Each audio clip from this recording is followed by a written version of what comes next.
आज का दिन लेकिन निर्मला सीतारमण का है। आप लोकसभा स्पीकर ओम बिरला साहब को देख रहे हैं, पहुंच गए हैं और अब से कुछ ही देर में 65 वर्षीय निर्मला सीतारमण एक रिकॉर्ड बनाएंगी। 8वां बजट लगातार वो देश की संसद में पेश करेंगी। एक बड़ा दिन है उनके लिए। एक महिला नेत्री के तौर पर उन्होंने अपनी चमक धमक इस देश में वित्त मंत्री के तौर पर बनाई है और 8वां बजट वो लगातार पेश कर रही है। सुनिए।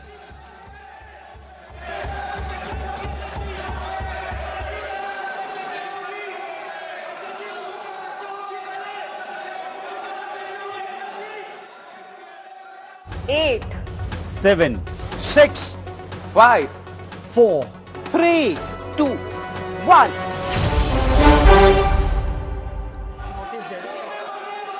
सदस्यगण, बजट के बाद राज्यपाल अभिभाषण में आपको पर्याप्त अवसर दूंगा। मेरा आपसे निवेदन है, नहीं माननीय अखिलेश जी, आपने संसद की मर्यादा को आप बना के रखें। कभी बजट भाषण के अंदर इस तरीके का नहीं हुआ, ये उचित नहीं है, ये उचित नहीं है। अखिलेश जी प्लीज, मैं आपको मौका दूंगा राज्यपाल अभिभाषण पे, प्लीज। नो, ये तरीका ठीक नहीं है। नो,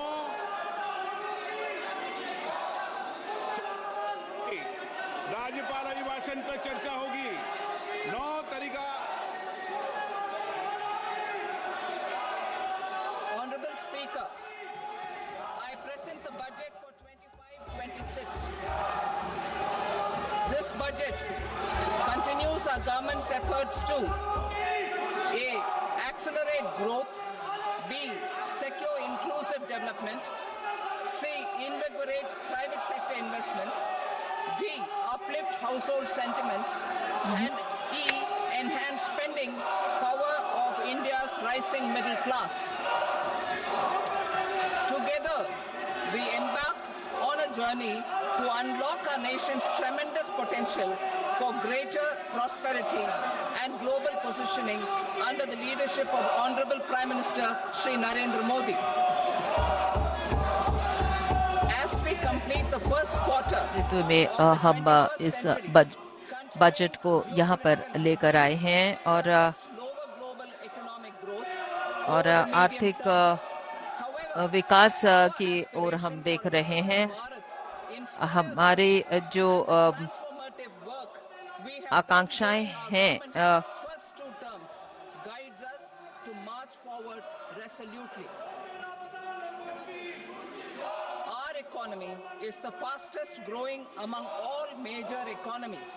हमारी जो अर्थव्यवस्था है वो बढ़ती हुई और बड़ी अर्थव्यवस्था है और पिछले 10 वर्षों ने हमने जो है विश्व का क्या ध्यान आकर्षित किया है और इस 10 वर्ष में हमने अपने बहुमुखी विकास भी किया है।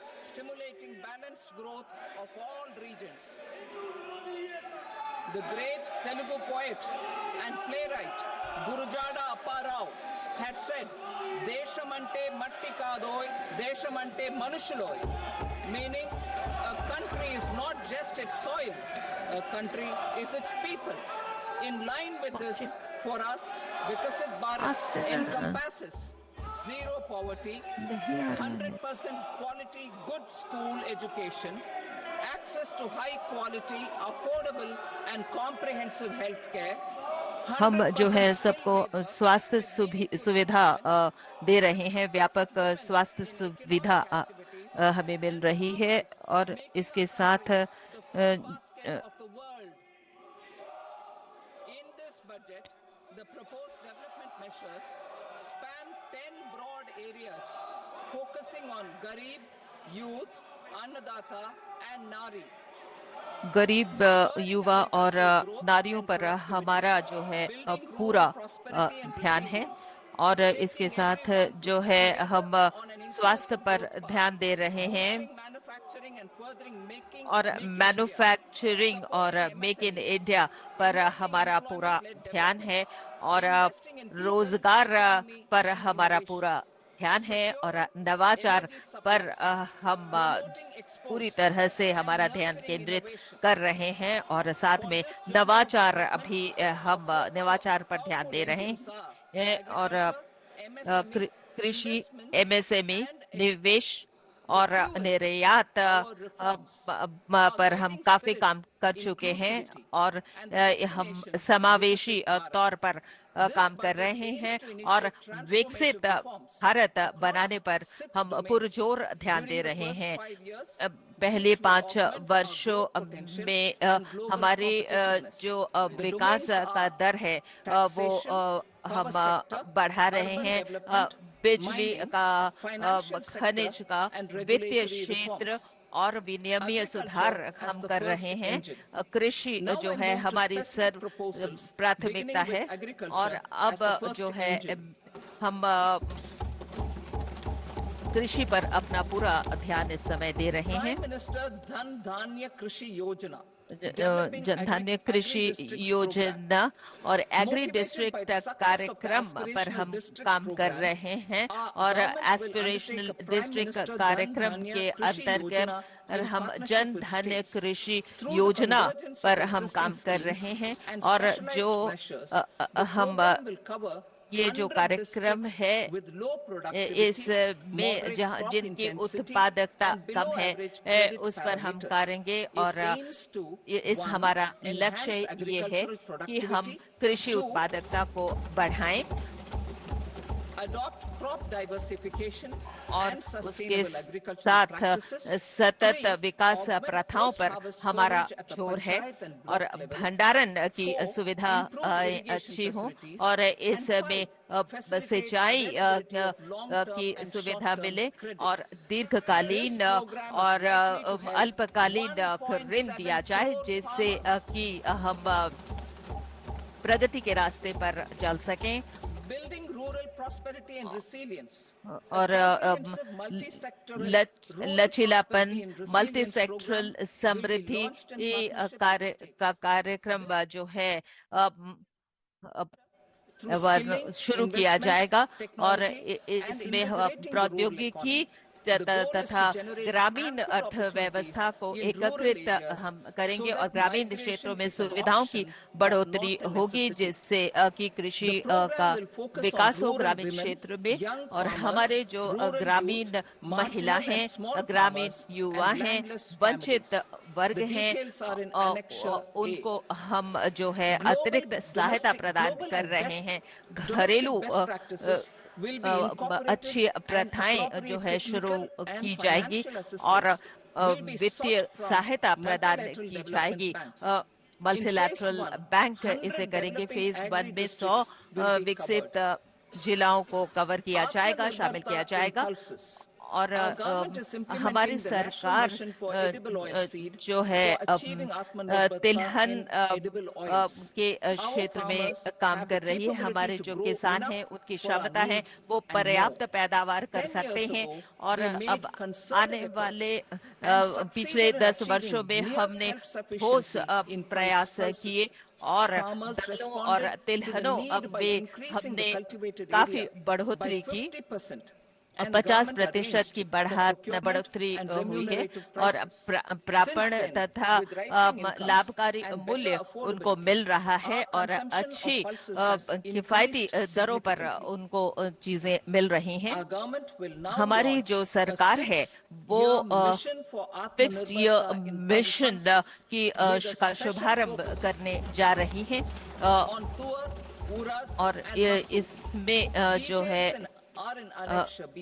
अब मैं अनेक्सर बी में आ रही हूँ। सेंट्रल एजेंसी जैसे कि नाफेड और वो तैयार होंगे जिससे कि ये दालों को का प्रापण कर सके आने वाले 2 वर्षों में और इसके साथ जो है इनके साथ सहमति में प्रवेश करेंगे। व्यापक कार्यक्रम हमारे फलों और सब्जियों के लिए हम लोगों को प्रोत्साहित कर रहे हैं कि इस क्षेत्र में ज्यादा से ज्यादा काम हो और जिससे कि हमारे समाज और स्वस्थ बने, लोगों के आय में बढ़ोतरी हो और साथ में जो है एक व्यापक कार्यक्रम लाया गया है जिससे कि आपूर्ति बढ़े और हमारे किसानों को सहभागिता से वो आगे और पैदावार उनकी बढ़ सके। इसकी इसे लागू करने के लिए हमने जो है इस तरह का For this, there is a special opportunity for the people of Bihar. और बिहार के इसमें जो है और हम जो है विपणन के क्षेत्र में हम काम कर रहे हैं। The board will provide hand-holding and training support to Makana farmers and will also work to ensure they receive the benefits of all relevant government schemes. A national mission on high-yielding seeds will be launched, aimed at 1. Strengthening research ecosystem, 2. Targeted development and propagation of seeds with high yield, pest resistance, and climate resilience, and 3. Commercial availability of more than 100 seed varieties released since July 2024. India ranks second largest globally in fish production and aquaculture. Seafood exports are valued at 60,000 crore rupees. To unlock the untapped potential of the marine sector, our government will bring in an enabling framework for sustainable harnessing of fisheries from Indian exclusive economic zone and high seas, with a special focus on the Andaman and Nicobar and Lakshadweep Islands. For the benefit of lakhs of cotton growing farmers, I am pleased to announce a mission for cotton productivity. This 5-year mission will facilitate significant improvements in productivity and sustainability of cotton farming and पिछले promote कुछ सालों में भी हुई है और इसकी गुणवत्ता को भी बढ़ाने की कोशिश की जा रही है। सबसे बड़ी बात यह है कि विज्ञान और प्रौद्योगिकी का लाभ किसानों तक पहुंचाया जाएगा। एकीकृत 5F विजन की स्थापना की जाएगी, इससे आय बढ़ेगी किसानों की तथा यह भी सुनिश्चित किया जाएगा कि गुणवत्तापूर्ण कपास का उत्पादन हो और भारत की पारंपरिक वस्त्र उद्योग की जो क्षेत्र है उसको बेहतर किया जाएगा। किसान क्रेडिट कार्ड 7.7 करोड़ किसानों को लाभ पहुंचा रहा है, डेयरी किसानों को जो इसका फायदा मिल रहा है और साथ ही साथ इंसेंटिव स्कीम इनके लिए आगे बढ़ती चली जाएगी। 3 लाख से लेकर 5 लाख रुपए तक इसकी सीमा को बढ़ाया गया है। आत्मनिर्भरता यूरिया के उत्पादन में आगे बढ़ रही है। हमारी सरकार ने पूर्वी क्षेत्र में 3 यूरिया प्लांट्स की स्थापना की है ताकि इस तरह के उत्पादन को, यूरिया के उत्पादन को आगे बढ़ाया जा सके। 12.7 लाख मीट्रिक टन उत्पादन जो है आसाम में कोशिश की जा रही है कि इसको पूरा किया जा सके। इंडिया पोस्ट में 5 लाख ग्रामीण डाकघर हैं। इंडिया पोस्ट पेमेंट बैंक्स की इनमें स्थापना की गई है। 2.4 लाख डाक सेवकों की सेवाएं ली जा रही हैं। ग्रामीण अर्थव्यवस्था इसके माध्यम से आगे बढ़ाई जा रही है। परिशिष्ट सी में इसके बारे में ज्यादा जानकारी दी गई है। इंडिया पोस्ट लगातार हम बता दें कि एक सबसे बड़ी लॉजिस्टिक इकाई के रूप में काम कर रही है। विश्वकर्मा योजना में भी स्वसहायता समूहों के लिए भी, महिलाओं के समूहों के लिए भी लगातार इसके संदर्भ में काम किया जा रहा है। हमारी सरकार एनटीडीसी को भी सपोर्ट कर रही है ताकि इस क्षेत्र में आगे बढ़ा जा सके। एमएसएमई दूसरा विकास इंजन है। अब मैं एमएसएमई की तरफ आपका ध्यान दिलाना चाहूंगी। इसमें विनिर्माण और सेवाओं के क्षेत्र को आगे बढ़ाया जा रहा है और 5.7 करोड़ MSMEs हमारे साथ जुड़ी हैं और 1 करोड़ से अधिक पंजीकृत इकाइयां हमारे साथ जुड़ी हैं और ये हमारे विनिर्माण क्षेत्र का 36% हिस्सा है और वैश्विक मैन्युफैक्चरिंग हब भारत को बनाया जाए, इस दिशा में काम किया जा रहा है और उनके गुणवत्तापूर्ण उत्पादों के साथ साथ ये MSMEs हमारे 45% निर्यात के लिए उत्तरदायी है और इनकी क्षमता लगातार बढ़ रही है। इनका तकनीकी रूप से उन्नतीकरण किया जा रहा है। निवेश और टर्नओवर लिमिट की जानकारी आप देखेंगे, इनको बढ़ाया जाएगा और इसको 2.5 गुना बढ़ाया जाएगा और इससे निश्चित रूप से विकास को बढ़ावा मिलेगा, रोजगार नए बनेंगे, सृजित होंगे और इसके जो जानकारी विस्तृत जानकारी परिशिष्ट बी में दी गई है और क्रेडिट गारंटी कवर को बेहतर बनाने का प्रयास किया गया है। माइक्रो और स्मॉल यूनिट्स के लिए 5 से 10 करोड़ की सीमा तय की गई है। 1.5 लाख करोड़ लोग इससे लाभान्वित होंगे। दूसरी बात, स्टार्टअप्स के लिए 10 करोड़ की सीमा अब 20 करोड़ कर दी गई है और इसमें गारंटी 1% होगी और ये 27 विशिष्ट क्षेत्रों पर केंद्रित होगी, जिससे आत्मनिर्भर भारत के लिए मार्ग और प्रशस्त होगा। MSMEs के लिए 20 करोड़ रुपए तक के ऋण की व्यवस्थाएं की गई हैं और माइक्रो या सूक्ष्म उद्यमों के लिए हम कस्टमाइज्ड क्रेडिट कार्ड्स की शुरुआत कर रहे हैं, जिनमें 5 लाख की क्रेडिट लिमिट होगी और इसको बेहतर तरीके से पेश किया जाएगा। पहले साल में 10 लाख क्रेडिट कार्ड्स जारी किए जाएंगे और जो स्टार्टअप्स के लिए फंड्स हैं उनको भी ऑटोमेटेड किया जाएगा। ऑटोमेटेड फंड की स्थापना इस संदर्भ में की जाएगी। 91,000 करोड़ रुपए से अधिक की राशि इस मद में निर्धारित की गई है और भारत सरकार का जो योगदान होगा 10,000 करोड़ रुपए का होगा और इसके अलावा नए दायरे के साथ एक और फंड की शुरुआत की जा रही है। 10,000 करोड़ से इसकी शुरुआत की जाएगी। इसके अलावा 5 लाख महिलाओं के लिए जो अनुसूचित जनजातियों और जातियों की होंगी उनको उद्यमियों के रूप में विकसित किया जाएगा। इनको टर्म लोन या एक मियादी ऋण दिया जाएगा और ये स्कीम लगातार स्टैंड अप इंडिया स्कीम के संदर्भ में आगे बढ़ेगी। ऑनलाइन कैपेसिटी बिल्डिंग प्रोग्राम्स की शुरुआत की जाएगी। प्रबंधन कुशलताएं भी इनको सिखाई जाएंगी।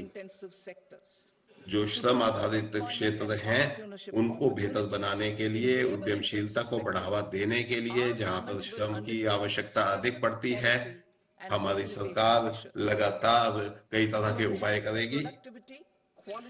इस योजना में सफल स्टैंड अप इंडिया स्कीम से प्राप्त अनुभवों को शामिल किया जाएगा। उद्यमशीलता और प्रबंधकीय कौशलों के लिए ऑनलाइन क्षमता निर्माण कार्यक्रम भी आयोजित किए जाएंगे। श्रम सघन क्षेत्रों के लिए उपाय। श्रम सघन क्षेत्रों में रोजगार और उद्यमशीलता के अवसरों को बढ़ावा देने के लिए हमारी सरकार विशिष्ट नीतिगत और सहायक उपाय करेगी।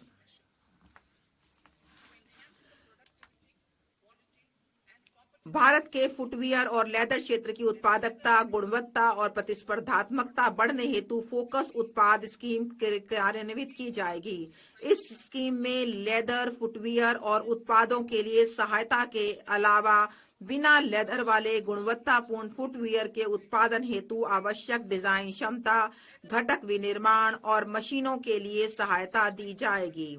इस स्कीम से 22 लाख व्यक्तियों को रोजगार मिलने और 4 लाख करोड़ का कारोबार और 1.1 लाख करोड़ से अधिक का निर्यात होने की उम्मीद है। खिलौना क्षेत्र के लिए उपाय। राष्ट्रीय खिलौना कार्य योजना के आधार पर हम भारत को वैश्विक खिलौना केंद्र बनाने के लिए एक योजना कार्यान्वित करेंगे।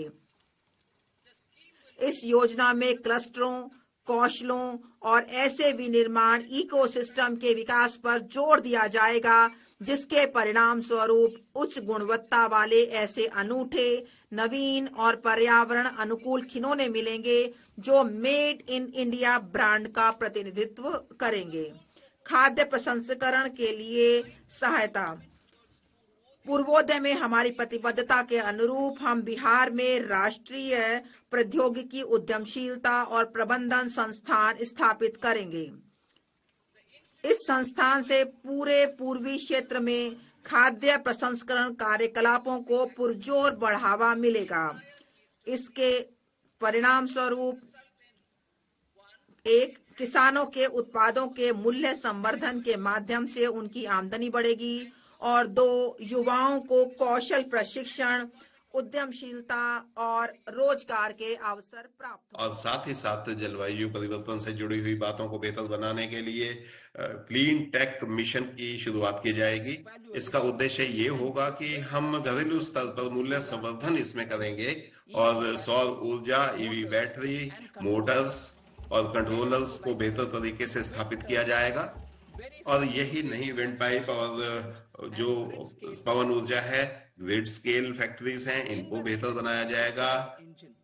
और तीसरा इंजन हमारा क्या है, उसमें हम निवेश के रूप में इसको लेते हैं और लोगों में निवेश करना, संसाधनों में निवेश करना, अर्थव्यवस्था में निवेश करना और नवाचार में निवेश करना हमारा लक्ष्य होगा। और सक्षम आंगनवाड़ी और पोषण 2.4 को हम आगे बढ़ाएंगे, 2.0 प्रोग्राम को बढ़ाया जाएगा और इससे पोषक तत्वों की जो कमी है बच्चों में वो पूरी की जाएगी। 1 करोड़ गर्भवती महिलाओं और स्तनपान कराने वाली महिलाओं को इससे लाभ होगा। 20 लाख किशोरियों को इससे लाभ होगा और जो उत्तर पूर्व के क्षेत्र हैं इनको बेहतर बनाने की कोशिश की जाएगी। और यही नहीं, उपयुक्त तरीके से इन योजनाओं को आगे बढ़ाएगा। अटल टिंकरिंग लैब, 50,000 अटल टिंकरिंग लैब्स की स्थापना सरकारी स्कूलों में अगले 5 सालों में की जाएगी और इससे जो छात्रों की उत्सुकताएं बढ़ेंगी, उनका वैज्ञानिक दृष्टिकोण बढ़ेगा और साथ ही साथ ब्रॉडबैंड कनेक्टिविटी बेहतर तरीके से आगे इसमें प्रयास किया जाएगा कि इसको बेहतर तरीके से पेश किया जाए। साथ ही साथ सरकारी प्राइमरी और सेकेंडरी स्कूलों में इसकी व्यवस्था की जाएगी। पुस्तक योजना, इसका कार्यान्वयन किया जाएगा डिजिटल फॉर्म में। भारतीय जो भाषाओं में किताबें हैं वो उच्च शिक्षा के लिए भारतीय भाषाओं में उपलब्ध होंगे, जैसे कि वो चीजों को अपनी भाषा में अच्छी तरह से समझ सके। National sector for excellence of skilling और जुलाई 24 के बजट में ये लाया गया। 5 जो है उत्कृष्ट केंद्र में जिसे खोला गया, ग्लोबल एक्सपर्टाइज और सहभागिता से इसका शुभारंभ किया गया और make for India, make for the world manufacturing, इस सहभागिता से डिजाइन, प्रशिक्षण और कुशलता पर काम किया जाएगा और इसका पीरियोडिक समीक्षा की जाएगी। और अब हम आते हैं कि 2023 में IIT के विद्यार्थियों में बढ़ोतरी हुई है और इसमें जो है संख्या में काफी बढ़ोतरी हुई है। Additional infrastructure will be created. अतिरिक्त अवसंरचना इसमें दिया जाएगा 5 IITs में और इससे जो है शिक्षा की सुविधा 6,500 विद्यार्थियों को प्राप्त होगी और इसमें क्षमता का संवर्धन होगा। IIT पटना को भी वित्त पोषित किया जाएगा।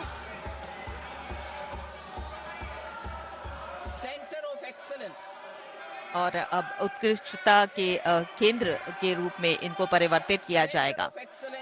in AI for education. AI में उत्कृष्टता के केंद्र की हम बात करें कि 3 केंद्र जो है सेंटर ऑफ एक्सीलेंस के खोले जा रहे हैं। 2023 में था, अब जो है इसमें बढ़ोतरी हुई है और 500 करोड़ का वित्त पोषण इसमें किया जाएगा। मेडिकल एजुकेशन की अगर हम बात करें, हमारी सरकार ने 1.1 लाख अंडर ग्रेजुएट्स को पोस्ट ग्रेजुएट एजुकेशन में उनको लिया है और अगले वर्ष ये संभावना है कि और अतिरिक्त सीट मेडिकल कॉलेजेस में दिया जाएगा, जिससे विद्यार्थियों की बढ़ोतरी हो और 75,000 सीटें जो है मुहैया कराई जाएंगी और सभी डिस्ट्रिक्ट अस्पतालों में ये काम किया जाएगा। हमारी सरकार जो है इस सुविधा को कैंसर अस्पतालों में भी दे रही है। आने वाले 3 वर्षों में 2025-26 में ही बहुत सारे इस तरह के संस्थाओं को लाया जाएगा। हमारी सरकार जो है शहरी जो गरीब हैं उनको और उनके उन्नयन का काम कर रही है, उनको और सुविधाएं देने का प्रयास कर रहे हैं, जिससे उन्हें सतत जो है उनका विकास हो और उनको एक शालीन जीवन मिले, जिससे और इससे जो है बहुत लोगों को इसकी सुविधा मिलेंगी और इस सफलता पर काम करते हुए एक टीम का पुनरुत्थान किया जाएगा। यूपीआई लिंक्ड क्रेडिट कार्ड 30,000 रुपए का और क्षमता संवर्धन की सुविधा दी जाएगी और ये ऑनलाइन प्लेटफॉर्म के में जो काम करते हैं गिग वर्कर्स जो हैं उनकी आजीविका में सुधार लाने के लिए और उनके योगदान को समझते हुए उन्हें परिचय पत्र दिया जाएगा, उन्हें ई पोर्टल में उनका पंजीकरण किया जाएगा और उनको स्वास्थ्य सुविधाएं और पीएम जन आरोग्य जो योजना है उनके साथ इनको जोड़ा जाएगा, जिससे गिग वर्कर्स को अनेक सुविधाएं मिल सकें। Investing in the economy. अब जो प्रत्येक अवसंरचना में जो है 3 साल का पाइपलाइन परियोजनाओं के साथ इन्हें जोड़ा जाएगा और इसके साथ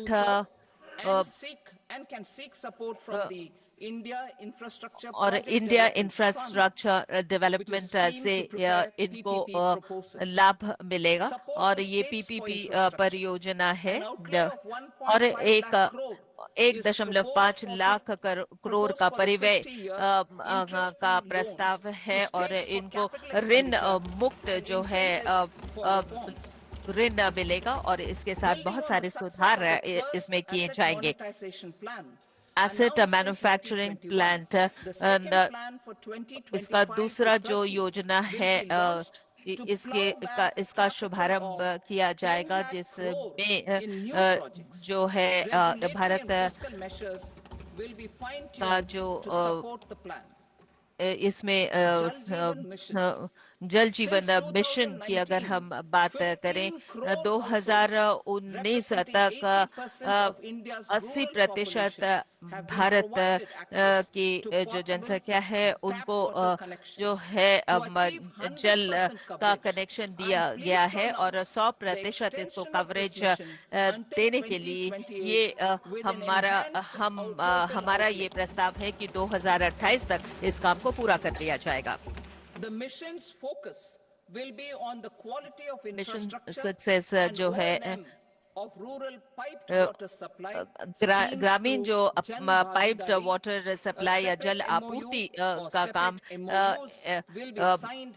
इसमें जो है एक MOU पर हस्ताक्षर किया गया है और जिससे कि जो है और सभी हमारे नागरिकों को जल की सुविधाएं मिल सके। अब शहरी क्षेत्र में आते हैं और म्यूनिसिपल सर्विसेज हमारे शहरी जो योजना है इनको प्रोत्साहन दिया जाएगा। सरकार एक अर्बन चैलेंज फंड की स्थापना करेगी जिसमें 1 लाख करोड़ मुहैया किया जाएगा, जिसमें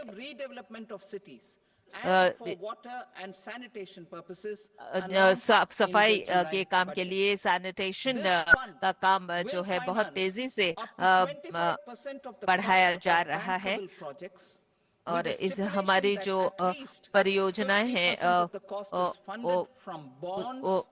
वो उसका वित्त पोषण जो है अलग अलग क्षेत्रों से हो रहा है। 10,000 करोड़ 2025-26 में इसके लिए आवंटित किया जाएगा और इसके साथ जो है वितरण जो है सुधार किया जाएगा। ट्रांसमिशन की क्षमता में बढ़ोतरी की जाएगी जिससे कि वित्तीय सहायता और इलेक्ट्रिक कंपनियों को सहायता मिलेंगे और एडिशनल बोरोइंग 0.1% उनको राज्य को मंजूरी दी जाएगी। इस सुधार का एक भाग है। अब ऊर्जा मिशन विकसित भारत का कम से कम 100 गीगावाट परमाणु ऊर्जा ये हमारे ऊर्जा परिवर्तन के लिए बहुत ही महत्वपूर्ण है और सक्रिय प्रतिभागिता के साथ निजी क्षेत्र के साथ हम इस काम को आगे बढ़ा रहे हैं और एटॉमिक एनर्जी एक्ट को लिया जाएगा, उस पर काम किया जाएगा और इसके साथ जो हमारे अनुसंधान और विकास के लिए मॉड्यूलर रिएक्टर के लिए जिसका परिव्यय 20,000 करोड़ होगा, इसकी स्थापना की जाएगी।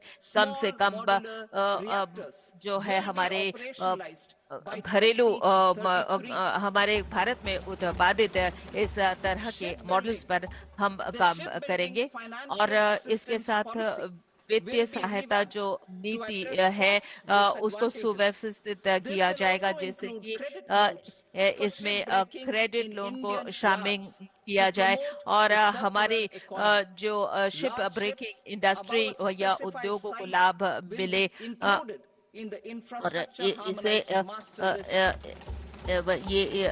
इनके लिए एक अच्छा सा समाधान होगा और इसके साथ इसकी श्रेणी को बढ़ाया जाएगा और इसकी क्षमता में भी जो है बढ़ोतरी होगी। इसमें अतिरिक्त अवसंरचना दी जाएगा फिलिंग प्रौद्योगिकी के लिए जिससे कि पूरा जो पारिस्थितिक तंत्र है उसमें सुधार आ सके और समुद्री अवसंरचना और उद्योग के विकास के लिए 25,000 करोड़ रुपए से इसकी स्थापना की जाएगी और साथ ही साथ एक वितरित सपोर्ट जो है इसको जारी की जाएगी। इसमें 49% हिस्सा सरकार की तरफ से होगा और बाकी हिस्सा जो है निजी क्षेत्र की तरफ से होगा और एक रीजनल कनेक्टिविटी स्कीम की शुरुआत की जा रही है और जो मध्यम वर्ग है उसको बेहतर तरीके से आगे बढ़ाया जाएगा और इसके लिए 88 एयरपोर्ट से लोगों को छोटे छोटे शहरों को जोड़ा जाएगा और इसके अलावा एक परिष्कृत योजना की शुरुआत की जाएगी जिसमें रीजनल कनेक्टिविटी होगी। 120 नए क्षेत्रों को इससे जोड़ा जाएगा। अगले 10 सालों में ये व्यवस्थाएं पूरी होंगी। अगले 10 सालों में करोड़ों अतिरिक्त पैसेंजर्स को इससे जोड़ा जाएगा। इसके अलावा पहाड़ी क्षेत्रों में और अन्य उत्तर पूर्व के क्षेत्रों में भी इस तरह की व्यवस्थाएं की जाएंगी। बिहार के भविष्य को बेहतर बनाने के लिए हरित हरित क्रांति, या आप समझिए कि इसको हरित ऊर्जा से जुड़े हुए एयरपोर्ट्स को आगे बढ़ाया जाएगा।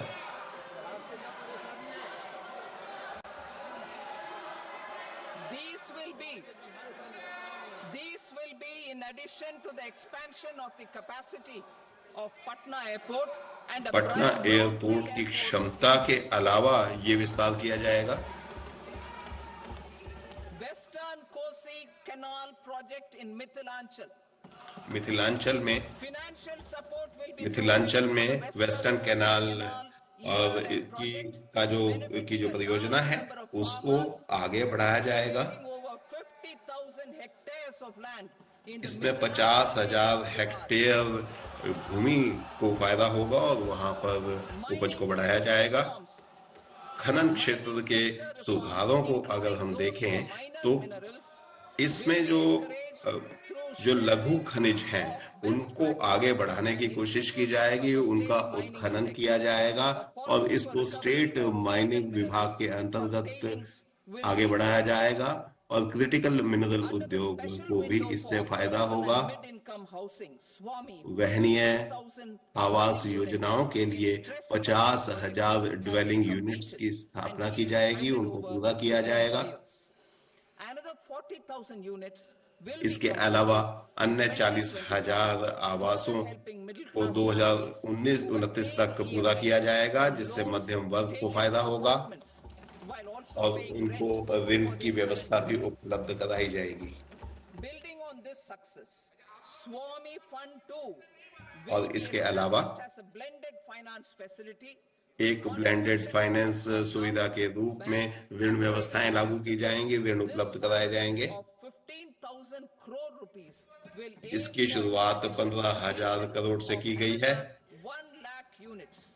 और इसमें 1 लाख अन्य यूनिट्स को जोड़ा जाएगा। पीएम गति शक्ति योजना को लागू किया जाएगा और आगे बढ़ाया जाएगा और इसमें निजी क्षेत्रों को भी जोड़ा जाएगा और संबंधित आंकड़ों को इससे जोड़कर पीएम गति शक्ति पोर्टल पर ये आंकड़े डाले जाएंगे और इससे आगे संचालन होगा।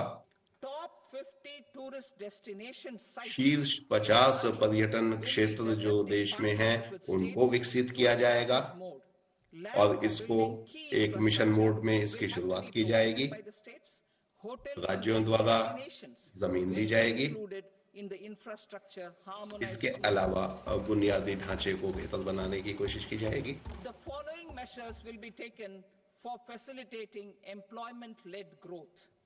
रोजगार सृजन की जो सोच है, दृष्टिकोण है, उसको ध्यान में रखते हुए युवाओं को आगे बढ़ाया जाएगा। हॉस्पिटैलिटी मैनेजमेंट यानी कि आतिथ्य सरकार प्रबंधन में छात्रों को जोड़ा जाएगा और जितने भी पर्यटन स्थल हैं उनको आगे बढ़ाने की कोशिश की जाएगी, उनमें विकास किया जाएगा। डेस्टिनेशन मैनेजमेंट इसमें शामिल होगी। स्वच्छता, मार्केटिंग, अन्य व्यवस्थाओं में मदद दी जाएगी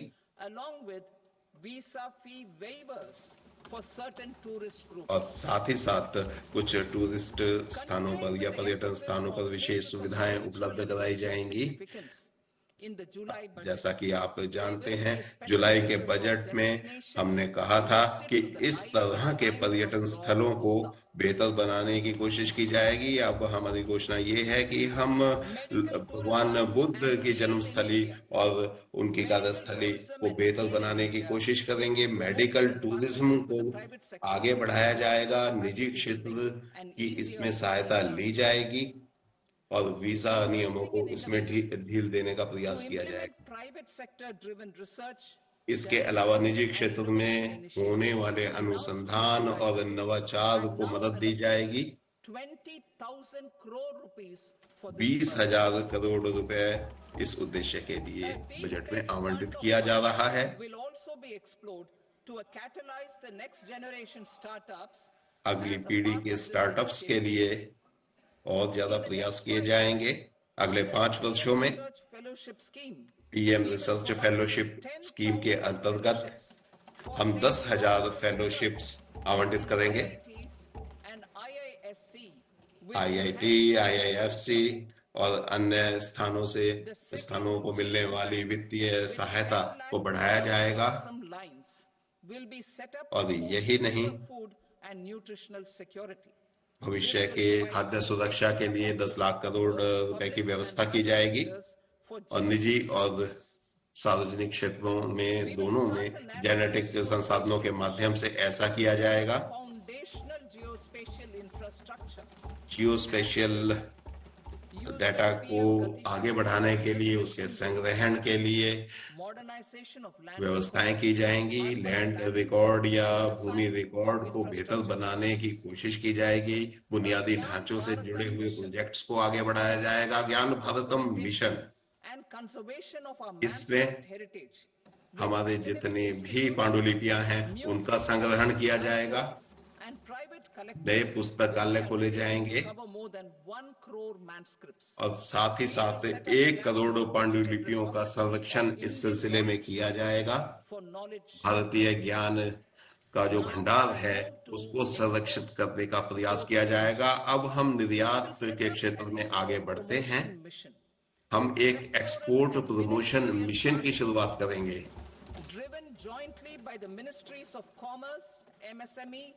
और MSME मंत्रालय की ओर से और बाकी मंत्रालयों को जोड़कर इन सब चीजों को आगे बढ़ाया जाएगा और नॉन टैरिफ तरीके जो है इसमें अपनाए जाएंगे। डिजिटल पब्लिक इंफ्रास्ट्रक्चर के लिए हम और ज्यादा कोशिश करेंगे। इसकी शुरुआत की जाएगी, एक तरीके से इसको शुरू किया जाएगा। ट्रेड दस्तावेजों का नवीनीकरण किया जाएगा और इसके लिए एकीकृत लॉजिस्टिक रूप से व्यवस्थाएं की जाएंगी। Support will be provided to develop domestic manufacturing capacities. घरेलू विनिर्माण केंद्रों को सहायता देने के लिए और ज्यादा बेहतर तरीके से काम किया जाएगा। इसके लिए अलग अलग क्षेत्रों का चयन भी होगा। इसमें वरिष्ठ अधिकारी और उद्योगपतियों को शामिल किया जाएगा और निश्चित रूप से सप्लाई चेन भी इससे जुड़ी होगी। उद्योगों के लिए उद्योग इंडस्ट्री 4.0 की शुरुआत पहले से ही हो चुकी है। इसको और ज्यादा आगे बढ़ाया जाएगा। घरेलू इलेक्ट्रॉनिक उद्योग को बढ़ावा दिया जाएगा।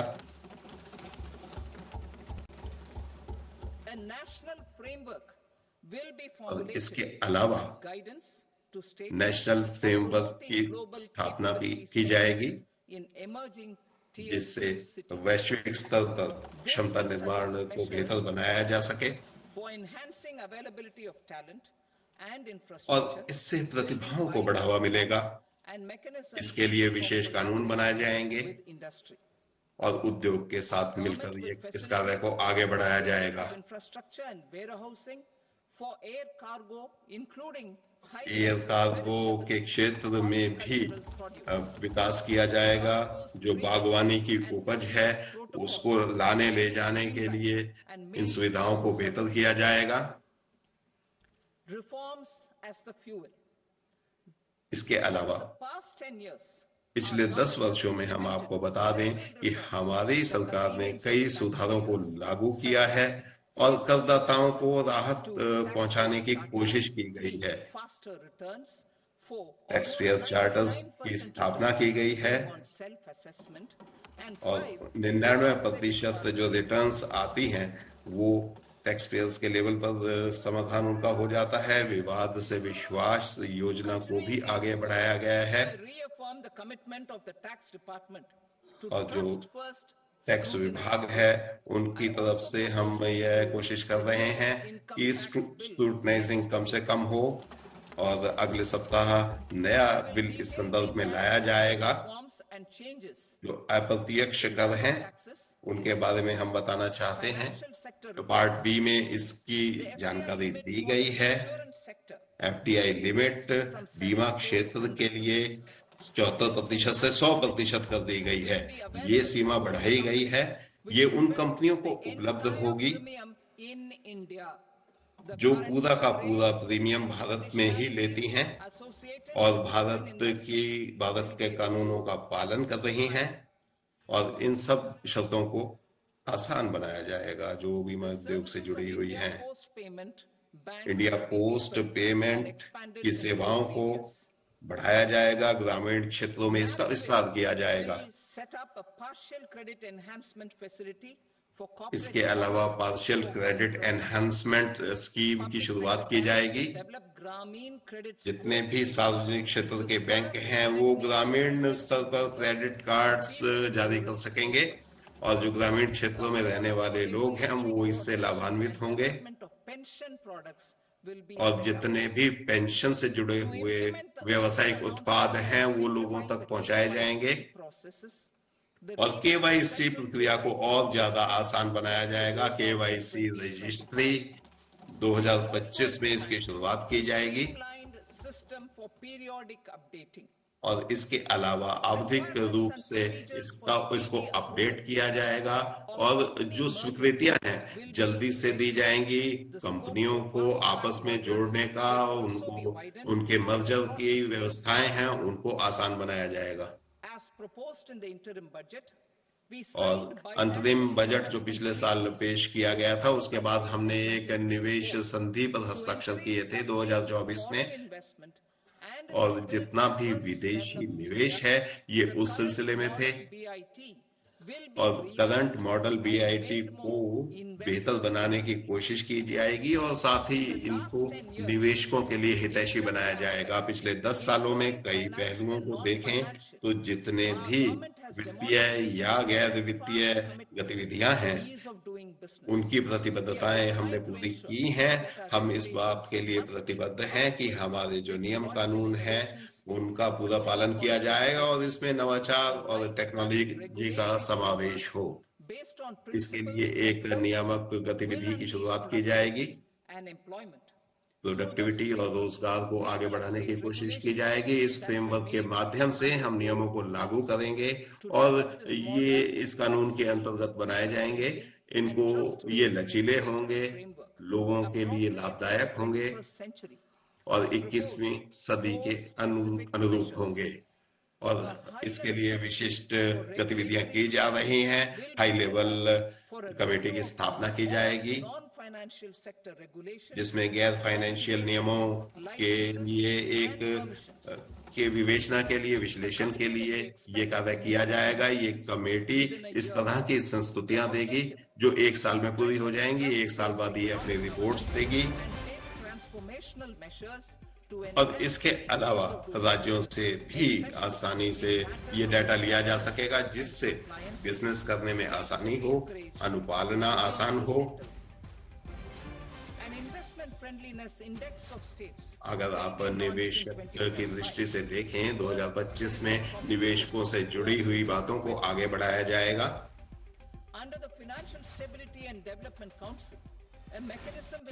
और एक मैकेनिज्म की स्थापना की जाएगी। वर्तमान वित्तीय नियमों के अनुसार, नियमावली के अनुसार इन सबको आगे बढ़ाने की कोशिश की जाएगी, और वित्तीय क्षेत्रों में इसका प्रभाव देखने को मिलेगा। जन विश्वास एक्ट 2023 के अनुसार 180 से अधिक वैधानिक प्रावधान किए गए थे।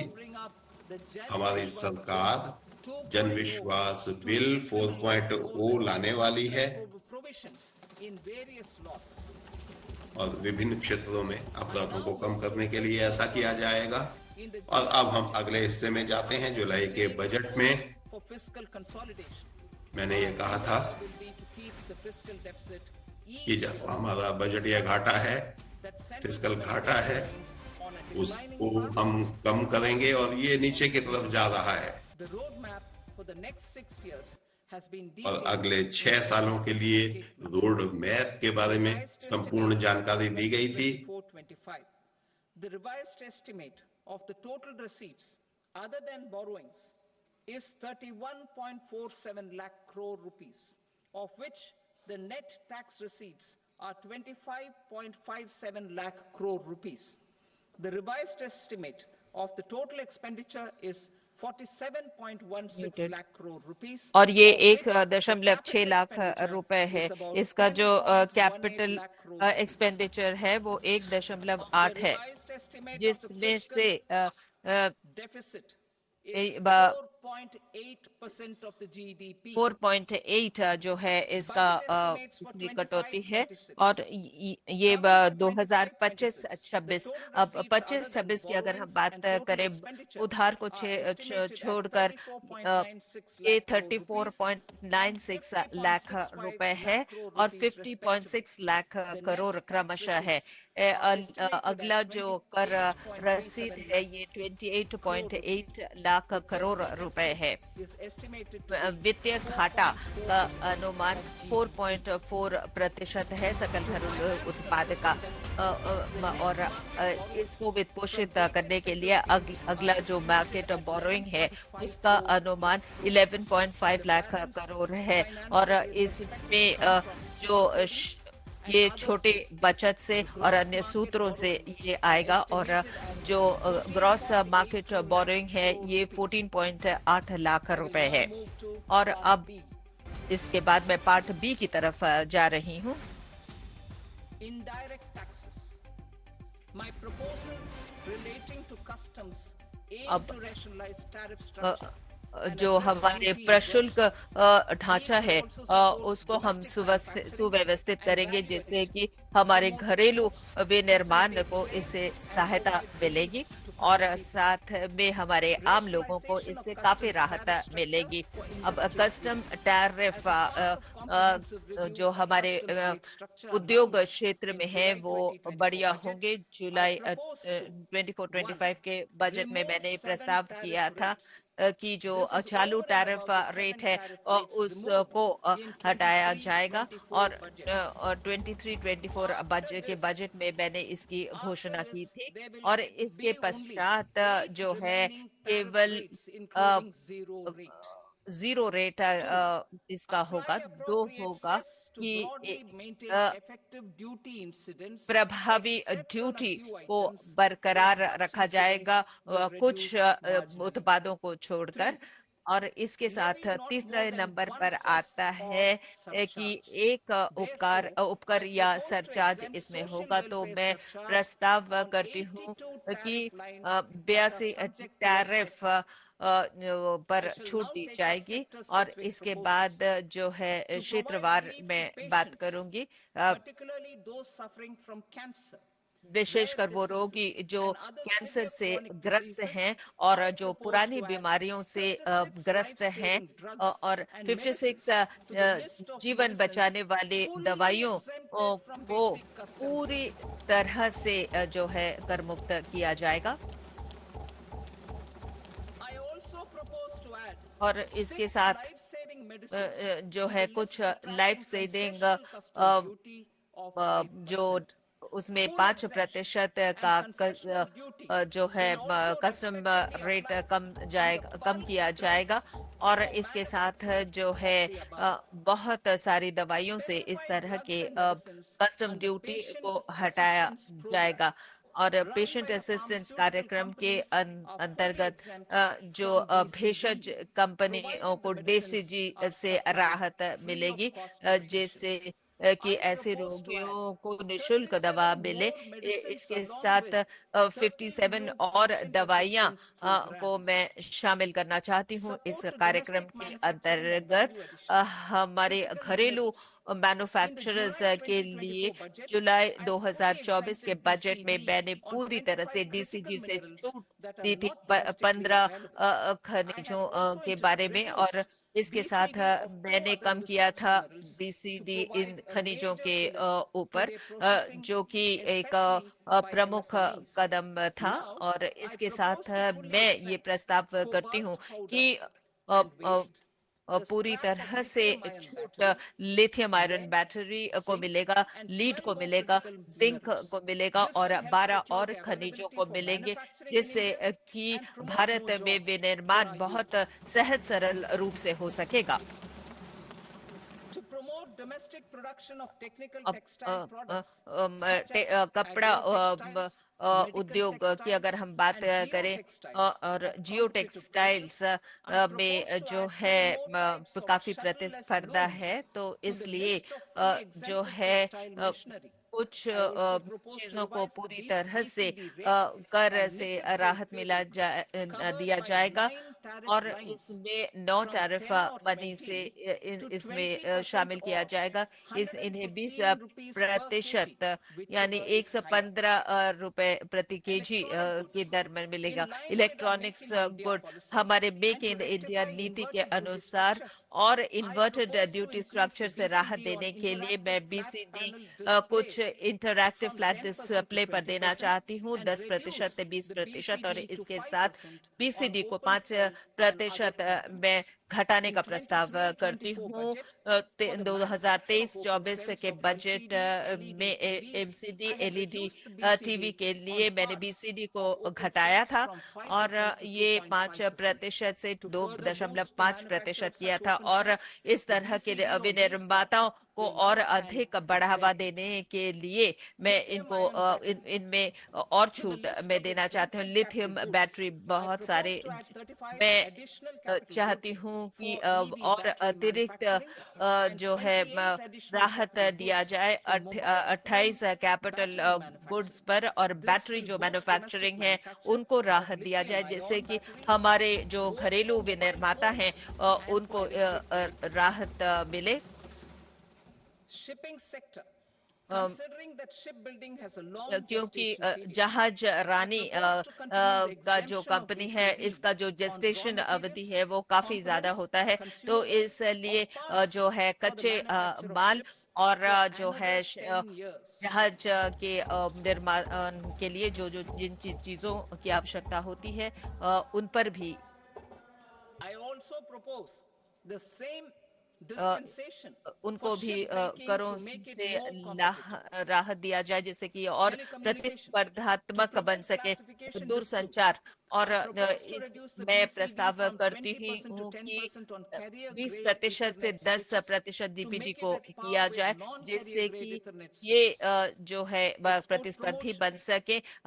हमारे To facilitate निर्यात exports में of handicrafts, संवर्धन I हमारे propose to extend the हथकरघा time period for export उद्योग के from लिए मैं 6 months to 1 इनकी year, समय further अवधि extend को them by बढ़ाना चाहती another हूँ, 3 6 महीने months से if 1 साल करना required. चाहती हूँ। I और also propose इसके to साथ add मेरा 9 ये भी items to प्रस्ताव the है list of कि duty-free 9 inputs. आइटम्स को Leather मैं sector. Duty free banana I चाहती propose हूँ, to जैसे fully कि exempt चमड़ा का क्षेत्र है उनको BCD पूरी on तरह से wet blue leather PCD to जो है facilitate wet blue imports leather पर उनको for छूट domestic value मिलेगी, addition जिससे and कि employment. घरेलू I also जो है propose value to addition exempt इसमें बढ़ crust सके leather और from उसके 20% साथ export जो duty है ये to 20% facilitate के exports by निर्यात small tanners. शुल्क से Marine products. जो है To इनको enhance राहत India's मिले।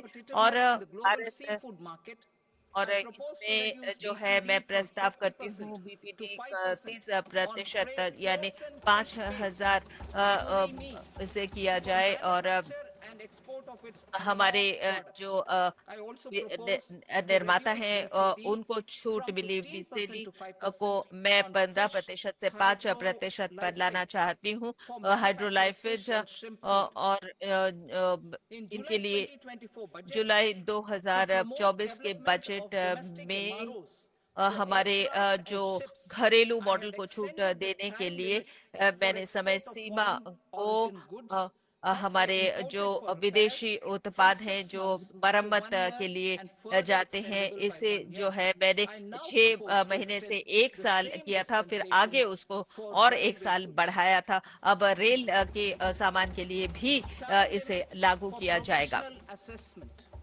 Presently, the Customs Act और 1962 custom does act not provide 1962 time limit to में finalize कोई समय provisional सीमा assessments, नहीं देती leading to है uncertainty इसके and लिए, cost to जिससे trade. अनियमितता As आती a है measure और that promotes the व्यापार ease of का doing business, लागत I भी propose बढ़ता to है। fix और a सहज रूप time से limit व्यापार of करने के 2 लिए years, मैं 2 extendable साल by a का year, समय for इसको finalizing the बनाना चाहती provisional हूँ, जो assessment. जिसका कि विस्तार इसका हो सकता है I provisional propose to assessment पर। introduce a मैं new प्रस्ताव provision करती that हूँ will कि enable एक importers नए or नीति exporters जिसमें after आया clearance of goods जब वो अपने सामान का मंजूरी उनको मिल जाए तो उनको जो है किसी तरह का उनको पेनाल्टी ना उनके ऊपर ना लगे। और इससे जो है विभाग ने पहले से ही लेखा परीक्षा इसमें शुरू कर दिया है उद्योगों के लिए, जिससे कि वो अपने आयात को ठीक तरह से उसकी योजना बढ़ सके। और उसमें जो है इसे 6 महीने से 1 साल करने का प्रस्ताव है। और इसके साथ अनिश्चितता और सप्लाई जिससे सहज रूप से चले, उसमें मैंने कुछ कदम उठाए हैं। उनको एक मंथली स्टेटमेंट देना होगा, मासिक एक विवरणी उनको प्रस्तुत करना होगा इसके लिए।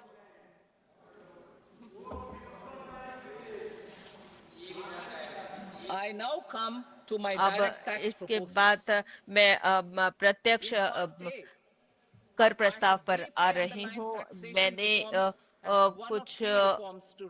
ये कहा है कि हम विकसित भारत की ओर अग्रसर हो रहे हैं। हमारे जो आपराधिक कानून है उसके बारे में सरकार ने भारतीय न्याय संहिता और भारतीय दंड संहिता को लेकर आई थी। मैं आपको इस महती सभा को ये बताना चाहती हूँ, पूरे देश को बताना चाहती हूँ कि नया आयकर विधेयक जो है उसी भावना से काम करेगी और इन लक्ष्यों को पूरा किया जाएगा।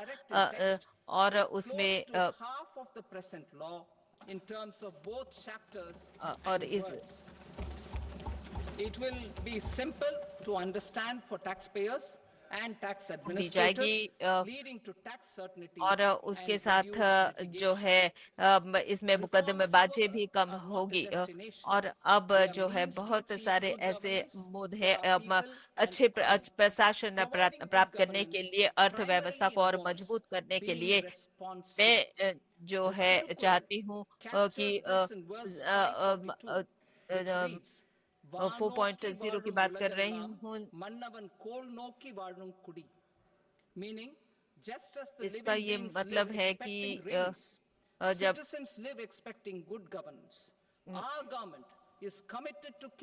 ये इसको जो है इन सबको आगे बढ़ाने को, इन सब बातों को आगे बढ़ाने को तैयार है और नेशनल फंडिंग एफर्ट्स को भी बेहतर बनाने की कोशिश कर रही है और राष्ट्र निर्माण की दिशा में भी आगे बढ़ रही है।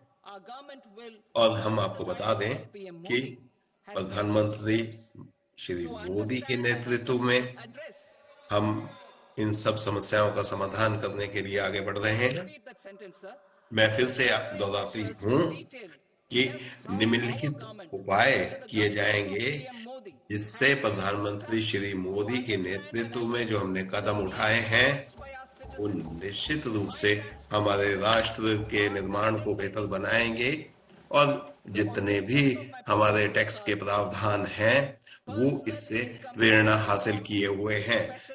जहां तक आयकर संशोधनों का सवाल है, सुधारों का सवाल है, वो मध्यम वर्ग पर केंद्रित होता है और साथ ही साथ स्वैच्छिक रूप से अनुपालन के लिए हम लोगों को प्रेरणा देते हैं, बिजनेस को आसान बनाते हैं, रोजगार के लिए और निवेश के लिए आगे मार्ग प्रशस्त करते हैं।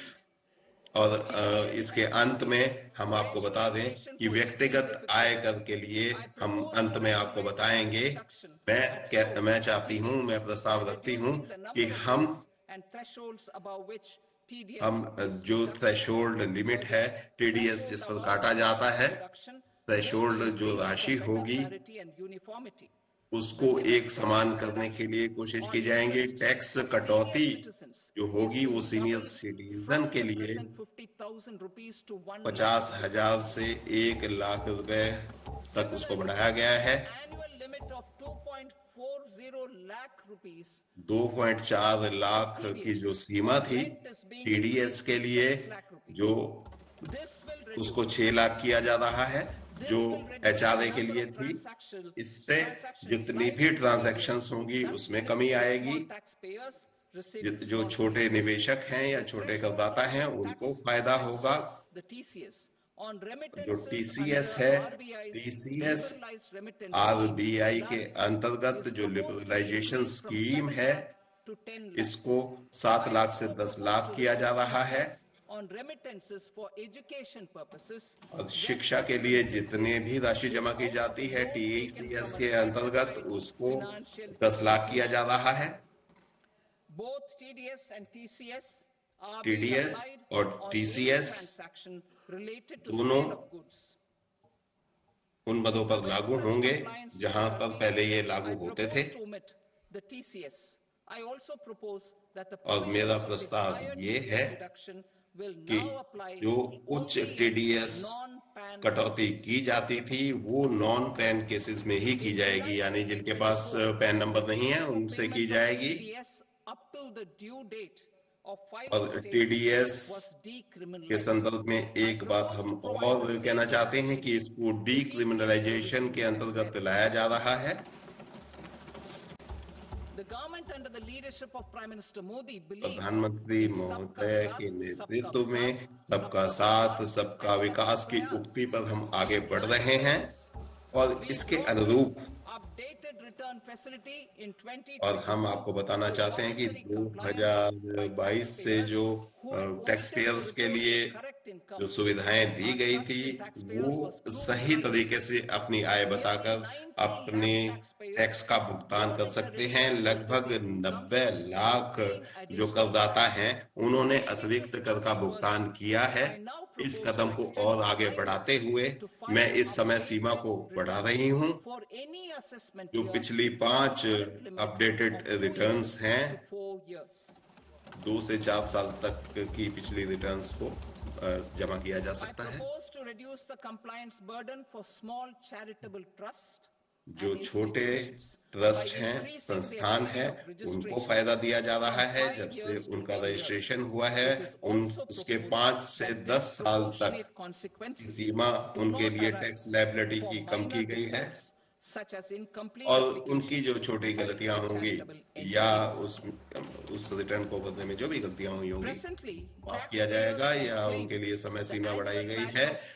टैक्स पेयर्स जो अपनी संपत्ति के ऊपर कुछ कंडीशंस के अंतर्गत, कुछ शर्तों के अंतर्गत इस टैक्स से अपना बचाव कर सकते हैं। यह प्रस्ताव रखा जा रहा है कि 2 संपत्तियों पर किसी भी शर्त के बिना वो अपने रिटर्न फाइल कर सकेंगे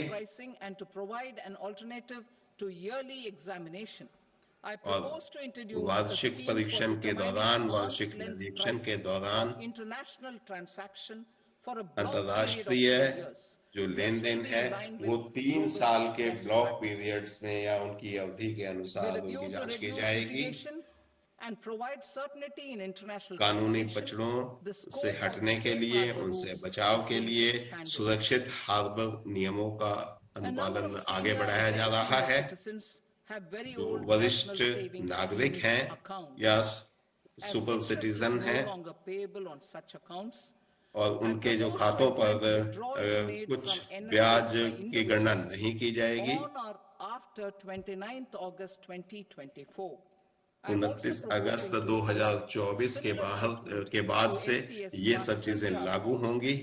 एनपीएस वात्सल्य खाता भी इनके लिए उपलब्ध होगा।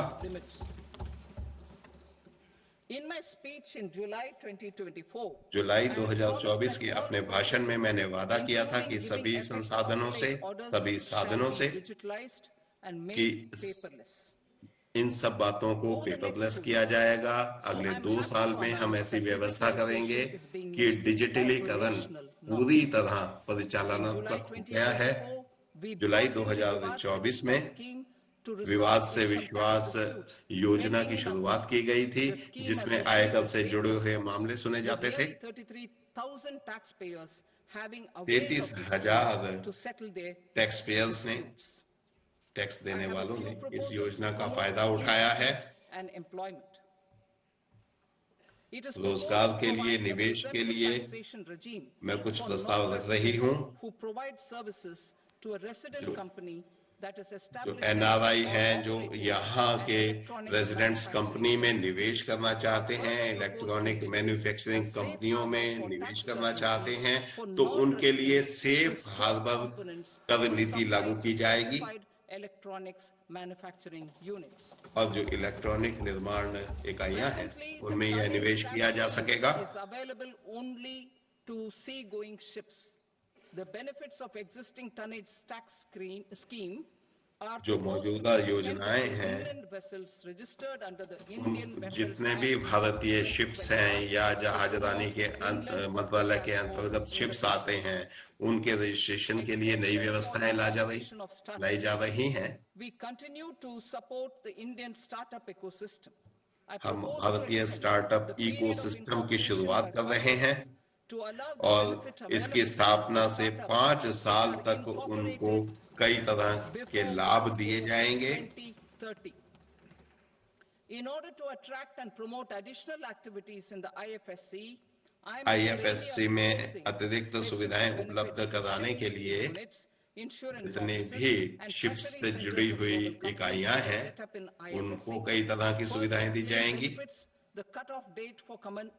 इन फायदों का लाभ उठाने के लिए जो अंतिम तिथि है उसको भी आगे बढ़ाया गया है। 2023 से बढ़ाकर इसको 5 साल तक आगे बढ़ा दिया गया है। बुनियादी ढांचे में निवेश के लिए भी अलग व्यवस्थाएं की गई हैं। मेरा प्रस्ताव ये है कि इस तरह के उद्यमों को और ज्यादा सुविधाएं दी जाएं। डेब्ट फंड और पेंशन फंड से उनको पैसा मुहैया कराया जाए और 31 मार्च 2030 तक इस योजना को और ज्यादा आगे बढ़ा दिया गया है। आयकर संबंधी जो सुधार हैं वो मध्यम वर्ग पर केंद्रित हैं और आप जानते हैं कि डेमोक्रेसी प्रजातंत्र को आगे बढ़ाने के लिए विकसित भारत के लिए निश्चित रूप से ये सब चीजें बहुत महत्वपूर्ण है। मध्यम वर्ग हमेशा से हमारी रीढ़ की हड्डी रहा है और लगातार मध्यम वर्ग की ऊर्जा राष्ट्र निर्माण में योगदान देती रही है। उनका योगदान अतुलनीय है। उनके योगदान को ध्यान में रखते हुए हमने लगातार उनके टैक्सों को कम करने की कोशिश की है। 2014 के बाद से 2.5 लाख रुपए तक कोई टैक्स नहीं लगने लगा है और 2019 में ये सीमा 5 लाख तक कर दी गई थी और 2023 में 7 लाख तक की आय के लोगों को टैक्स माफी के अंतर्गत लाया गया था। अब हमारी घोषणा ये है 12 लाख रुपए तक की आय पर कोई आयकर नहीं लगेगा।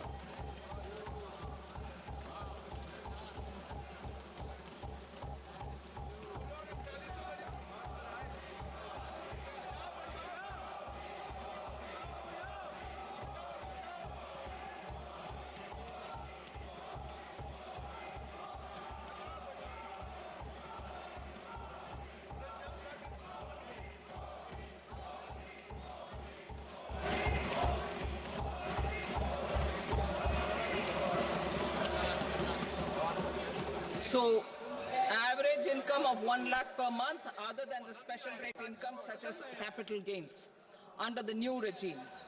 This limit will be 12.75 lakh for salaried taxpayers due to the standard deduction of 75,000.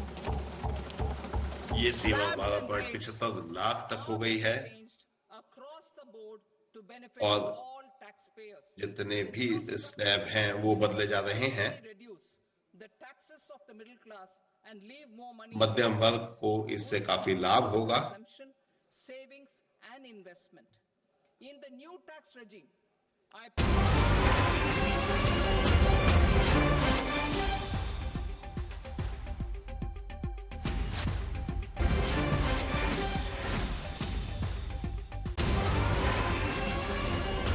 Rupees 10%, 12 to 16 lakh rupees 15%, 12%, 12 से 15 तक 15%, 15 से 20 तक 20%, 15 से 25 तक 25% और 25 लाख से ऊपर 30% का टैक्स लगेगा। up to 12 lakh of normal income other than special rate income such as capital gains. I read that again. To taxpayers up to 12 lakh of income other than special rate income such as capital gains, tax rebate is being provided in addition to the benefit due to slab rate reduction in such a manner that there is no tax payable by them. The total tax benefit of slab rate changes and rebate at different income levels can be illustrated with a few examples. A taxpayer in the new regime with an income of 12 lakh rupees will get a benefit of 80,000 rupees in tax, which is 100% of tax payable as per the existing rates. A person having income of 18 lakh rupees will get a benefit of 70,000 rupees in tax. That is 30% of tax payable as per existing rates. A person with an income of 25 lakh gets a benefit जिसकी of आय 25 लाख रुपए होगी उसको 1,10,000 रुपए का फायदा होगा, as per existing rates. क्योंकि इस समय मौजूदा टैक्स के हिसाब से उस पर अधिकतम टैक्स जो है 25% लगेगा। ये प्रस्ताव हम आपके सामने प्रस्तुत करते हैं। 1 लाख करोड़ रुपए का जो है उसका फर्क पड़ेगा हमारे रेवेन्यू पर, हमारे राजस्व पर। स्पीकर महोदय, इसके साथ ही हम इसका समापन करते हैं।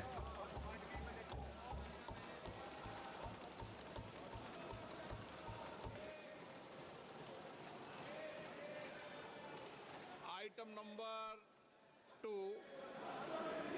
नंबर 2 श्रीमती निर्मला सीतारमण। श्रीमती निर्मला सीतारमण अब आपके सामने प्रस्तुत करेंगी। आपकी अनुमति से मैं सदन के पटल पर सेक्शन 3(1) के अंतर्गत बजट प्रबंधन अधिनियम के अंतर्गत ये दस्तावेज आपके समक्ष रखे जा रहे हैं। माइक्रो इकोनॉमिक्स नेटवर्क और इसके अलावा तीसरा मत श्रीमती निर्मला सीतारमण पेश करेंगी। फाइनेंस बिल हम आपके समक्ष रखने की अनुमति चाहते हैं। स्थापित करने की अनुमति प्रदान की जाए।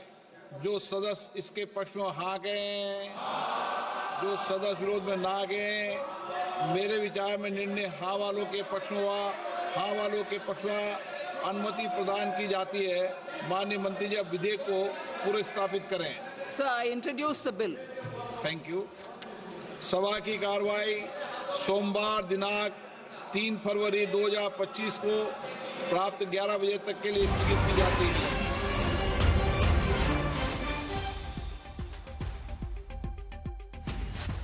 पर इस वक्त की हम आपको बता रहे हैं कि इनकम टैक्स एग्जेम्पशन लिमिट को बढ़ा दिया गया है और अब 12 लाख तक अगर आपकी सालाना आय है तो आप टैक्स फ्री हैं, यानी आपको टैक्स नहीं देना होगा।